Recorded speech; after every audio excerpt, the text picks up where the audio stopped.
So we're going to talk about osteopetrosis, and I'll be consulting Robin's Pathology for this topic, and I will also be sharing a bit of extra information, just enough to clarify certain key points, and I'll be showing you plenty of pictures. For one, osteopetrosis is also referred to as marble bone disease, okay? Because the bone structure is said to resemble that of marble, and that's a bit of an interesting analogy. ठीक है. ऑस्टियोपेट्रोसिस basically एक genetic disease है, rather एक group है rare genetic disease का. And characteristic pathophysiology क्या है? जो बोन की रिजॉर्प्शन है ना, यानी जो बोन की एब्जॉर्प्शन है ना, that gets reduced. So this is the first important point you need to understand. In this particular image that I found from the internet, they've written in the yellow box that there is normal osteoblastic activity, whereas there is impaired osteoclastic bone resorption. So the important thing to keep in mind as far as the pathophysiology is concerned is the fact कि osteopetrosis में जो osteoclastic reabsorption है ना, वो impair होती है, जबकि जो काउंटर पार्ट सेल है ना osteoblast which is supposed to lay down the bone, उसकी एक्टिविटी कम्प्लीटली नॉर्मल होती है. So if they were to ask you कि पैथोफिजियोलॉजी बताओ ऑस्टियोपेट्रोसिस की, you don't need to go into a lot of detail because this is one of those topics जो कि बहुत detail में नहीं पूछा जा सकता. But you do need to know that the problem is with the osteoclast, and because of this problem with the osteoclast bone की resorption सही से नहीं हो रही, but the osteoblasts are completely normal. ठीक है. And because bone की reabsorption या resorption सही से नहीं हो रही, it leads to diffuse symmetric skeletal sclerosis. यानी diffusely, not targeting a particular part of the skeleton. There is diffuse, there is generalized and symmetric, यानी both sides of the body में एक ही जैसे changes हैं. Diffuse, generalized, symmetric skeletal sclerosis. ठीक है. And you can see in this particular image, here we have the radiograph of a normal person, and you can see the normal bone density, the normal bone thickness of a healthy bone. Whereas this is the radiograph of the lower limb of an infant with osteopetrosis, and you can note the osteosclerosis. You can see कि जो bone thickness है वो quite obviously ज़्यादा है compared to that of a normal person, and this increased bone thickness is called osteosclerosis, and this osteosclerosis is generalized, and it is also symmetric, यानी right and left side में एक ही जैसा है. So these are some important points as far as the morphology and the radiography is concerned. Again, in this image, which is from this particular reference, यानी citation नीचे है, ठीक है, credits. In the salmon pink box, they've written generalized bone osteosclerosis. This is a very interesting image I found. So I would suggest that you consult this when you feel like you're forgetting some of the important points.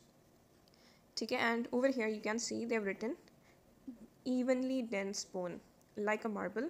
I am proud of myself. ये osteoblast है, ठीक है. That particular osteoblast is saying this.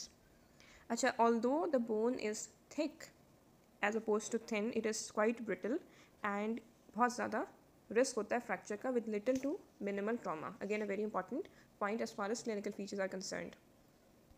Initially we stated कि osteopetrosis एक rare genetic condition है, तो जाहिर सी बात है there are certain mutations involved. Primarily हमारे पास दो locations हैं जहाँ पर mutations होती हैं, and these are actually autosomal recessive mutations. एक mutation होती है carbonic anhydrase 2 में, and it's kind of written over here. एक mutation होती है carbonic anhydrase 2 में, and the other mutation is in a gene called the TCI RG1 gene. ठीक है. And the question is कि ठीक है genetic mutations हैं carbonic anhydrase 2 में and TCI RG1 gene में, but इनकी implication क्या है? Actually ये जो दोनों genes हैं ना, इनका role होता है in a particular function of the osteoclast. Osteoclast जब भी bony resorption करते हैं ना, तो they basically attach themselves to a resorption pit, और उस pit में वो secrete करते हैं H+ को, और ये जो acidic environment है ना, वो calcium को dissolve करता है, which is basically a part of the bone, and then the absorbed, my apologies, the dissolved calcium enters the osteoclast. लेकिन because of mutations, because of autosomal recessive mutations in carbonic anhydrase 2 and in the TCI RG1 gene, ऐसा नहीं होता, acidification नहीं होती, and therefore demineralization भी नहीं होती. अच्छा, so some other interesting points. अच्छा, सो सिचुएशन ये है कि इतनी ज़्यादा बोन होती है बिकॉज रिजॉर्प्शन नहीं हो रही because of the autosomal recessive mutation in carbonic anhydrase 2 etcetera. So situation ये होती है कि जो अफेक्टेड बोन है ना in the affected individual, it does not have a medullary canal. Normally क्या होती है, बोन की कॉर्टेक्स होती है, मेडल्ला होती है, then we have a marrow cavity.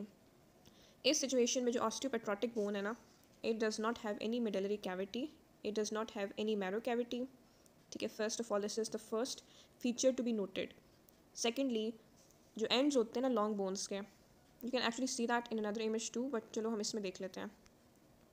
जो एंड्स होते हैं ना लॉन्ग बोन के, ठीक है, we are talking about long bones में फीमर है और टिबिया है, फिबुला है इन द लेग, ह्यूमरस है, रेडियस है, अल्ना है इन द अपर लिम्ब.